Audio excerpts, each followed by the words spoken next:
यहां जो दंड मिलता है वो केवल ब्याज है। मूल तो जो बड़ी जेल है ना अनंत ब्रह्मांडों की, नरक जिसे कहते हैं, वहां मिलता है। ये तो ब्याज है। और यहां जो इससे दुख सुख मिलते हैं ये वर्तमान के नहीं है, ये पूर्व के किए हुए हैं। अभी मत मान लो देखो इसने ऐसा किया था ऐसा होगा, संयोग भले बैठ जाए, वो पूर्व का प्रारब्ध, ये जो किया ना जमा हो गया है, अभी हरा भरा होगा तब आपको भोगना पड़ेगा। यहां है कि आपने निषिद्ध कर्म किया, पिटाई हुई, बंद कर दिए गए, 10 साल मुकदमा चला, फिर सजा सुनाई। यहां भी तो है ना ऐसा। ऐसे वो पिटाई जो हुई थी वो ब्याज की है, वो अभी न्यायाधीश के द्वारा दी हुई नहीं है दंड विधान, वो ब्याज है। मूल तो अब मुकदमा चलेगा, वकालत होगी, फिर तुम्हें दंड विधान दिया जाएगा, 20 साल सजा या फांसी की सजा जो। अच्छा यहां फांसी की सजा हुई तो गए, कम से कम शरीर से तो छूट गए, अब जगह असली जेल में। वहां जो पोशाक मिलती है जिसमें दंड भोगना होता है, यातना देह, उसमें मृत्यु नाम की चीज नहीं है, बेहोशी नहीं है। वहां जो दंड मिलता है तो वो शरीर ऐसा दिया जाता है कि उसमें कभी बेहोश नहीं हो सकते और मर नहीं सकते। 2 बातें। अब आपको आपके कर्म की, निषिद्ध जो कर्म की, वैसा आपको दंड देना प्रारंभ किया है। जैसे पढ़ा है हमने शास्त्र में, जो दूसरे के मांस का भक्षण करते हैं, उनके खून को पीते हैं, बड़ा मजा आ रहा है, आएगा मजा आएगा चल करके, कर्म बन गया है ना, अब आगे आपको मिले। दूसरे की टांग खाते ना, अब आपकी टांग खींची जाएगी। अच्छा यहां तो बेहोश हो गए, अधिक कष्ट में, अधिक मार पड़े तो आप बेहोश हो जाओगे। उस शरीर में बेहोश नहीं होना है 1 सेकंड के लिए भी। अब उसको कोलू में पेरा जाता है, जैसे गन्ना पेरा जाता है ना, कोलू में। ना बेहोश होना ना मरना है, भयंकर पीड़ा। और एक बार नहीं, यहां तो चलो कोलू में लगा दिया गया तो जे ही सर जाएगा तो खत्म, कष्ट से आप मुक्त हो गए, शरीर पिस जाएगा, आप बेहोश हो गए, मूर्छा हुई। अब वहां मूर्छा भी नहीं, मृत्यु भी नहीं। आप जैसे यहां किसी पशु को भून करके खाते हैं, ऐसे ही आपके हाथ और पैर बांध करके यम के दूत जलती हुई ज्वाला में से कितने दिन, बोले 1 कल्प, न मरना है न बेहोश होना है। जैसे जीवों के मांस को तल, ऐसे ही तुम्हें पूरे शरीर सहित पकोड़े की तरह बड़े बड़े कड़ा खोल रहे छोड़ दिए। आनंद लीजिए, आनंद के लिए आए थे ना, कर्म किए निषिद्ध, तो उनका आनंद लीजिए। बिल्कुल सावधान। हरिवंश महाप्रभु ही सजनी जी का अवतार, वो नरक के विषय में क्यों बोलते, पर उन्होंने सावधान किया है। जय श्री हरिवंश नरक गति दुर्भर, यम द्वारे कटियत नक छिके। बहुत कठिन है नरक से बच पाना। जो यहां कर्म करो आप, ये इसका भी हिसाब है, कहां बजाया, किसके लिए बजाया, एक एक चीज देखा, उसका भी हिसाब। छींकने पर नाक काट दी जाएगी, किधर छींका, क्यों छींका, कैसे छींका, मतलब छोटे से कर्म का पूरा हिसाब मिलेगा। भगवान कह रहे सावधान होकर के शास्त्र सम्मत कर्म करो। कई बार सत्संग में कह चुके, ये भूल मत करना कि पाप करके हम गंगा नहा लेंगे जाके। गंगा नहाओगे उसका अलग फल होगा, पाप की उसका अलग होगा। हम हिंसा करके कुछ पैसा साधुओं को दे देते हैं तो डबल पाप लगेगा। हिंसा का पाप, साधु की बुद्धि भ्रष्ट करने का पाप, स्वयं तो धर्म रहित और उसको भी धर्म रहित करने का तुम्हें पाप लगेगा। पुण्य का तो कहीं सवाल ही नहीं। पाप से किसी का पुण्य बनता है क्या? ये भूल छोड़ दो। जहां ऐसा उपदेश होता हो कि ब्लैक को व्हाइट कर दिया जाता है तो अलग कोई संस्थान होंगे। हमारे धर्मशास्त्र कभी ऐसा नहीं कहते कि पाप का फल पुण्य होगा। कभी कीचड़ से हाथ धोने से हाथ पवित्र हो जाते हैं क्या? कोई पापाचरण करके, निषिद्ध कर्म करके कहीं ऐसा हो सकता है क्या? बोले अपराध बन गया, पाप बन गया, बोले चलो वृंदावन साधुओं का भंडारा कर देना, होश में रहना। वहां तो वो पाप बना, यहाँ आके साधुओं की बुद्धि भ्रष्ट करने का पाप बना। इसको कहां निपटाओगे? ये जो संत महात्माओं के लिए तुम पाप करके जो अपनी पाप की निवृत्ति के लिए, पाप बोझा धोने के लिए संतों को तुम देने आए, उसका पाप कौन भोगेगा? ऐसे नहीं है कि दान वही माना जाता है जो धर्म के द्वारा कमाया गया और फिर उसे किसी संत सेवा में लगाया जाए, वो दान माना। इसे दान नहीं कहते, इसे अपराध कहते, इसे पाप प्रवृत्ति कहते। लोगों को भ्रम में डाला जाता है, तुम कुछ भी करो, हाँ संत सेवा कर दो, ये कर दो, तुम निष्पाप हो, भूल में मत रहना। ऐसे है, इधर जो शुभ करोगे वो उसका हिसाब, अशुभ करोगे उसका हिसाब। और कोई ये भूल ना सोचे कि हम मनमानी आचरण करके, धर्म विरुद्ध आचरण करके ठाकुर जी को भोग लगा देंगे, ठाकुर जी माफ कर देंगे। ठाकुर जी भोग के लिए नहीं बैठे हुए, वो कह रहे मेरी आज्ञा का पालन करो। तस्मात् शास्त्रम प्रमाणम ते कार्या कार्यो व्यवस्थित। भगवान आदेश कर, उनकी आज्ञा को उल्लंघन करो, उनको हलवा पूड़ी से तुम राजी करना चाहो, कदापि नहीं। भगवान कह रहे नियतम कुरु कर्म। कितना घृणित पाप करवा देता है मन, कैसे कैसे दुष्कर्म करवा रहा है। देख लो, आप हृदय में देखो, प्रभु के जब शरण में नहीं होते हो, प्रभु का सुमिरन नहीं करते होते हो, तो कैसे कैसे पाप करवाता रहता है। अपने ही द्वारा सुरक्षित जनों को वो शोषण करता है। ऐसे घृणित पाप करता है जिनका कहीं भी क्षमा शब्द नहीं उसके लिए, ऐसे पाप कर देता, उनकी क्या व्याख्या करें। इसलिए निषिद्ध कर्म भूल के मत करना, नहीं केवल केवल भोगना होगा, तड़पना होगा, कोई उपाय बचने का नहीं होता है। हे अर्जुन, तुम्हें शास्त्र विधि से ही कर्म करना चाहिए, अत्यंत आवश्यक है। सबको स्वाध्याय करना, चाहे कोई भी हो। जब तक संतवाणी का श्रवण, शास्त्रों का स्वाध्याय नहीं करता, तो उसमें वो ज्ञान जागृत नहीं होता कि मुझे क्या करना चाहिए, क्या नहीं करना चाहिए। पशुओं जैसा जीवन लोगों का होता जा रहा है। ये देख रहे हैं कि कितना प्रचंड समय आगे आता चला जा रहा है। आप देख लो, आप धर्म को छोड़ रहे हो तो धर्म तुम्हारी सुविधाओं को रौंद रहा है।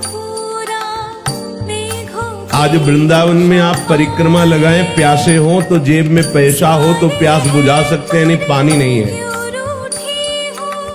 ना कोई कुआं है, ना कोई ऐसी हैंडपैप आदि की सुविधाएं रह गई कि आप पानी पी सकें। देखो प्रकृति कैसा दंड दे रही है। आप धर्म के साथ खिलवाड़ कर रहे हैं।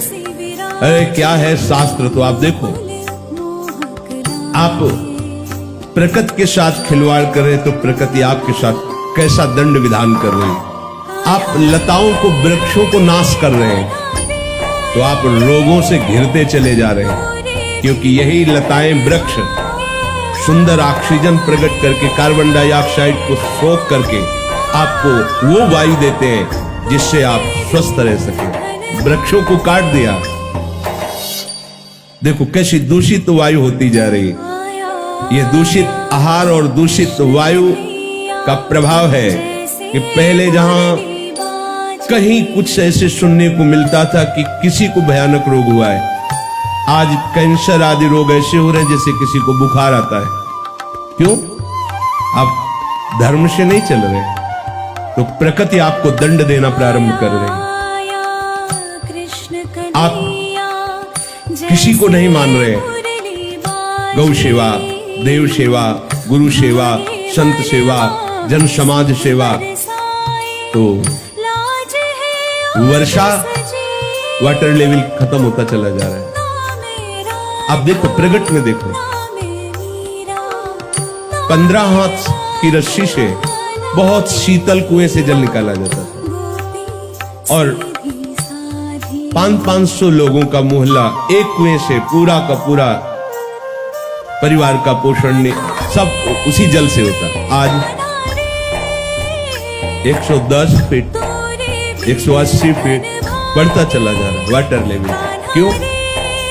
कौन हवन कर रहा है? कौन यज्ञ कर रहा है? कौन त्रिकाल संध्या कर रहा है? कौन धर्म से चलना चाहता है? केवल सुख भोगना चाहते हो? प्रकृति दंड देगी, दे रही। हर वो वस्तु जो हमारे प्रयोग में आने वाली है, तुम्हारी बुद्धि को दूषित करके उसको दूषित किया जा रहा है। तुम्हारे ही परिवार के जन उसी दूषित एक दूसरे के दूध वाला सोचता है कि मैं दूध में मिलावट करके धन कमाऊंगा, परिवार सुखी रहेगा। वो दूसरे परिवारों को मिलावट, वो दूसरी वस्तु में मिलावट करके तुम्हारे परिवार को भेज रहा है। जब शरीर स्वस्थ नहीं, बुद्धि स्वस्थ नहीं, तो परमार्थ क्या है? तुम स्वार्थ भी नहीं समझ पाओगे। पशुओं जैसी रहनी। भगवान भुवन भास्कर के उदय होने के पहले जो शैया का त्याग करके, स्नान आदि करके, अर्घदान आदि के द्वारा शैया का त्याग ही नहीं हो रहा। 8 बजे 9 बजे लोग उठ रहे हैं, सुख भोगना चाहते हैं। उनकी आयु क्षीण हो रही है, उनके सुकृत नष्ट हो रहे हैं, उनके नाना प्रकार के जो बचाव पक्ष की ज्ञान शक्ति उसका अपहरण कर रहे हैं भुवन भास्कर। खिलवाड़ समझ रहे तो यहां मनुष्य जन्म लेकर मनमानी आचरण, सावधान। भगवान के नियतम कुरु कर्म त्वम कर्म ज्यायो है कर्मणा शरीर यात्रा पिच्यते न प्रसिद्धेद कर्मणा। तुम्हारी शरीर यात्रा भी सिद्ध नहीं हो पाएगी अगर आप शास्त्र के अनुसार कर्म नहीं करोगे, मनमानी आचरण करोगे। कैसा जीवन!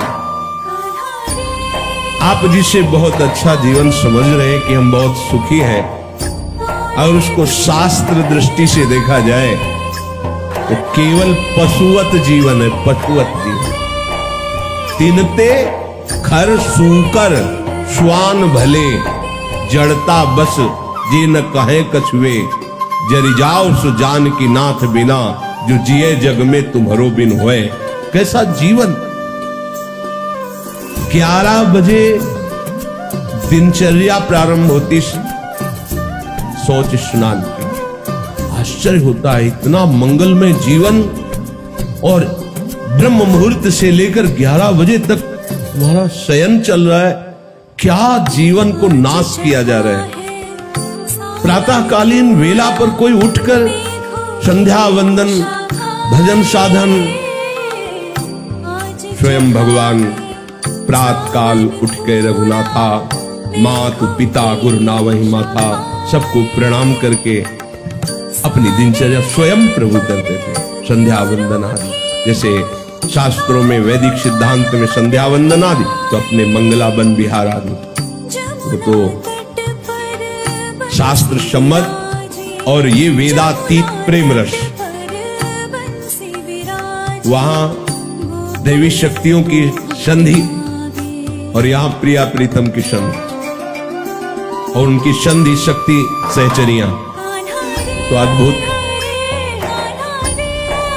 अगर आप शास्त्र सम्मत कर्म नहीं करते, कैसा जीवन होता है। एक भय लगता है, सामर्थ्य नहीं।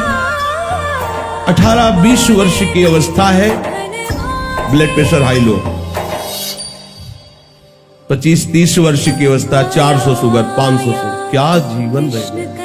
ये क्यों हो रहा है? न देव आराधन है, न धर्म का पालन है, न शास्त्र स्वाध्याय है। जब शास्त्र ही स्वाध्याय नहीं, संत संग नहीं, तो आपको पता ही नहीं कि मुझे क्या करना चाहिए, क्या नहीं करना चाहिए। शास्त्रों में विहित तथा नियत 2 प्रकार के कर्मों की आज्ञा की गई है। विहित कर्म का तात्पर्य है सामान्य रूप से शास्त्रों में बताया हुआ आज्ञा रूप कर्म, जैसे व्रत करना, उपवास करना, संध्या बंदन। ये